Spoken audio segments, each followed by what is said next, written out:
আমার ক্ষুদ্র জীবনে অভিজ্ঞতা থেকে দেখেছি ছেড়ে দেওয়ার মধ্যে সুখ আছে আর কি।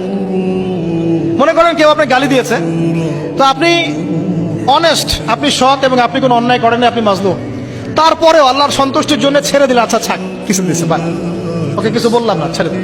এই ছেড়ে দেওয়ার মধ্যে যে এত সুখ, এটা আপনি বুঝতে পারবেন না। এই সুখটা উপলব্ধি করেছেন স্বয়ং রাসূল সাল্লাল্লাহু আলাইহি ওয়াসাল্লাম। মক্কা বিজয় দিন ওই যে বহু মানুষ এসে কি বলেছিল,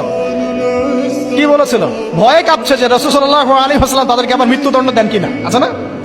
আল্লাহ নবী বললেন যে লা তাসরিবা আলাইকুমুল ইয়াউমা, তোমাদের উপর আজকে আমার কোনো অভিযোগ নাই, ওয়া আনতুমুত তুলাকা, তোমরা মুক্ত, যাও, ছেড়ে দিল। এটা শান্তি। ইউসুফ আলাইহিস সালামের ভাইরা কুয়াতে ফেলে দিয়েছিল না, সেখান থেকে মিশরের বাজারে, সেখান থেকে রাজপ্রাসাদে, সেখান থেকে জেলখানায়, জেলখানা থেকে রাষ্ট্র ক্ষমতায়। কি লাইফ ট্র্যাজেডি, লাইফের ট্র্যাজেডি দেখেছেন?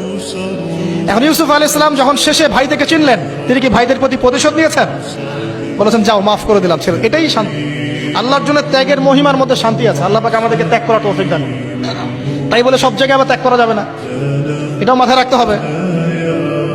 বুঝতে পারছেন না কথা? মনে করেন যে আপনার পরিবারে আপনার বোনকে কেউ টিস করেছে, নাউজুবিল্লাহ, ছেড়ে দিব? যা বাবা তুই টিস করেছিস, যা দিলাম, ছেড়ে। দেখো, মনে করেন যে কারো সমাজের মধ্যে কাউকে ধর্ষণ করা হচ্ছে, নাউজুবিল্লাহ, আর আমরা বলবো যে যাক মানবতা দেখালাম, ছেড়ে দিলাম, ইসলাম তো মানবতা ধর্ম, যাও ছেড়ে দিলাম, বললে হবে? সব জায়গায় ইসলাম মানবতা শেখায় নাই, কারণ কোন কোন জায়গায় মানবতা না শেখানোটাই ফরজ। একজন চোরের উপর আপনি কি মানবতা দেখাবেন? একজন ধর্ষকের উপর আপনি কি মানবতা দেখাবেন যে আরো ধর্ষণ কর বাবা, যা, উৎসাহ দিবেন? একজন খুনি, আপনি কি তাকে মানবতা দেখাবেন না ফাঁসি দিবেন? তো এই যে কিছু মানুষ এখন বলে ইসলাম মানে শান্তি, আর শান্তি মানে শান্তির সুবাতাস করছে। ওরা ওই যে ইসলাম থেকে বদর, উহুদ, খন্দক, খায়বার সব কাট করে ফেলছেন। এগুলো ইসলামে নাই। ইসলামে শুধু আছে সালাম, সালাম, আফসুস সালাম, খালি সালাম দিবা আর তোমরা কি করবো, খাবার খাওয়াবা, ব্যাস।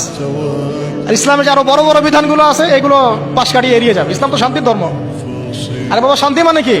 শান্তি মানে আল্লাহর বিধানগুলো মেনে নিয়ে আল্লাহর সামনে আত্মসমর্পণের মধ্য দিয়ে শান্তি অর্জন করা। এই হলো ইসলামের ডেফিনেশন। আল্লাহ পাক আমাদেরকে পূর্ণাঙ্গতা বোঝার তৌফিক দান করুন, আমিন। হ্যাঁ, যেটা বলছিলাম প্রিয় ভাইরা, অন্যের কষ্ট উপলব্ধি করে আমরা সারা বছর অন্যের স্বার্থকে অগ্রাধিকার দিব। যদি আমাদেরকে কেউ কষ্টও দেয়, আল্লাহর ওয়াস্তে মাফ করে দিবেন, তবে যেখানে মাফের কোনো সুযোগ নাই সেখানে মাফ করতে চান। আল্লাহ পাক বোঝার তৌফিক দান।